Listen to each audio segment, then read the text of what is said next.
I am not going to tell you to wake up at 5 a.m.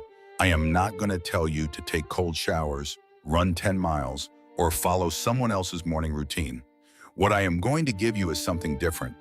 A morning practice rooted in 3,000 years of warrior philosophy. From the Stoics of ancient Rome, the samurai of feudal Japan, and the Taoist masters of ancient China. It takes less than 15 minutes. And if you do it every morning for 30 days, your mind will not be the same mind it is today. Subscribe and drop in the comments. What time do you wake up? And what is the first thing you reach for? I read every one. Let's begin. Chapter 1. Kaito's Mornings. This is Kaito. Kaito is 27, a middle school teacher in Sendai. He loves the work, but the work is taking him apart, slowly, the way demanding work always does when there is no containers to hold it. Every morning, Kaito wakes up and immediately reaches for his phone. Messages from parents, administrative emails, social media. 3 minutes, then 15. Then he is running late and his first thought of the day has been determined by whatever arrived in his notifications overnight. He arrives at school already reactive, already behind, already carrying someone else's urgency instead of his own intention. By Thursday, his patience is thin. By Friday, he cannot remember what he actually wanted to do with his career or his life. Then a colleague, a teacher who had been doing this for 30 years with evident joy and equanimity, sat with Kaito after school one day. "What do you do in the first 15 minutes after waking?" she asked. Kaito told her. She shook her head gently. "That is where you are losing the day." She gave him a single sheet of paper with 3 practices on it. Chapter 2. Why the morning matters. The ancient masters understood something that neuroscience has confirmed. The first hour after waking is unlike any other hour of the day. Your brain in the morning, before screens, conversations, or demands, is in a state of heightened openness, more receptive to change than at any other point in the day. Marcus Aurelius wrote his meditations in the morning. Musashi trained at dawn. The Taoist masters performed their practices before sunrise. This was not ritual for its own sake. They had observed something true about how the mind works. Own the morning, and you own the day. Own enough days, and you own your life. Chapter 3. The 3-part practice. Part 1, the stillness. 3 minutes. Before anything else. Before coffee, before speaking, before your phone. Sit. Close your eyes. Breathe. No technique required. No app.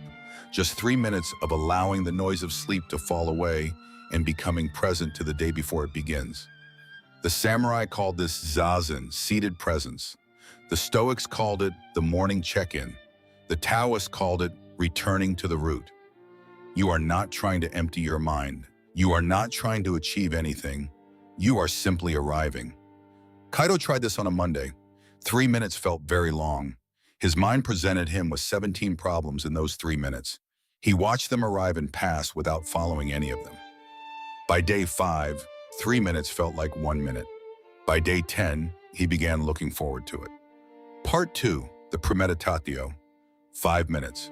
Write 3 things. 1, what is the hardest thing I might face today? 2, how will I respond if it happens? 3, what is the one thing I am committed to regardless? This is the Stoic practice of premeditation.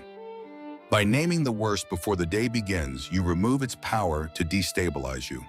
When difficulty arrives, and it always does, your mind has already been there. It knows the way through. The first time a difficult parent confronted Kaito unexpectedly in the hallway, he felt a familiar anxiety beginning. Then he remembered. He had already visited this scenario at 6 a.m. He had already decided how he would respond. The anxiety passed through him like a brief wind. He responded calmly. The parent, expecting resistance, found none to fight against. Part 3, the intention. 5 minutes. Set one intention for the day, not a to-do list. 1 sentence. Who you are choosing to be today. Today I will be patient when patience is hard. Today I will give my full attention to every student who needs it. Today I will do the one thing I have been avoiding. Say it. Write it. Begin the day as that version of yourself. Chapter 4. The 30-day arc, week 1. Awkward. The 3 minutes feel long, the journaling feels forced. You will want to check your phone. Do it anyway. Week 2, something shifts.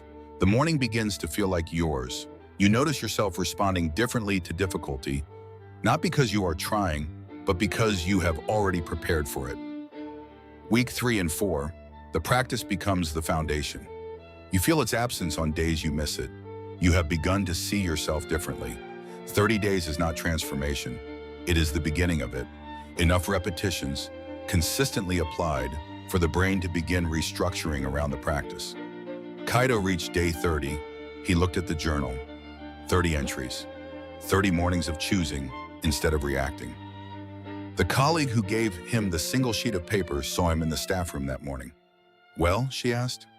"I think," Kaito said, "I need to do this for the rest of my life." She smiled. Most people figure that out around day 30. Closing 3 parts. 15 minutes. 30 days. Part 1, 3 minutes of stillness. Before your phone, before coffee, before anything. Part 2, 5 minutes. Write 3 answers. What is the hardest thing today? How will I respond? What am I committed to? Part 3, 5 minutes. 1 sentence. Who you are choosing to be.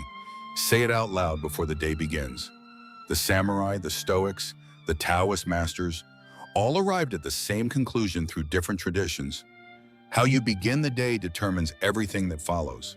Not because of magic, because of compounding. 30 days from now, you will either be the same person you are today or a different one. So the only variable is what you do with the first 15 minutes of tomorrow. Start tomorrow. See you in the next one.